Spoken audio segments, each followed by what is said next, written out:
মেয়েদের এত জেদ ভালো নয়, কিসের দিমাগত। মেয়েরা একটু শান্তই ভালো, লক্ষ্মী দেবীর মতো। সব খাওয়া শেখ, কদিন পরেই পরের বাড়ি যাবি, তখন এত নাক শীতকালে কি দিয়ে ভাত খাবি? পা ছড়িয়ে খাচ্ছিস বসে, দুর্গায় বিয়ে হবে।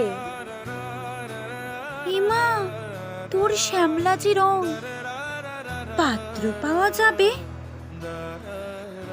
মুখের উপর তক্ক করিস, এত টাকা পুকো কেন? মেয়ে তো নয়, একেবারে ধানি লঙ্কাটি যেন।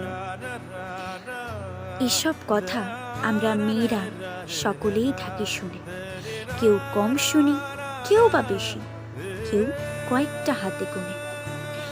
এসব কথা শুনে কত মেয়েদের ছোট হয় ছোটবেলা। মেয়েবেলা বলে কিছুই থাকে না, সবটা পুতুল খেলা। কেন গো সমাজ, কিসের জন্য এত এক চোখে দেখো?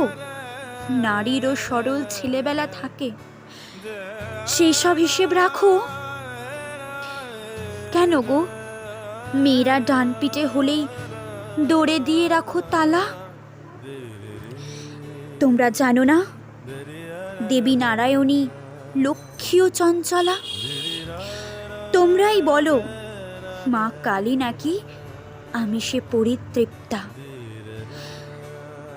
আমি কেন তবে সব খাওয়া শিখি, ডাল ভাত থেকে শুক্তা?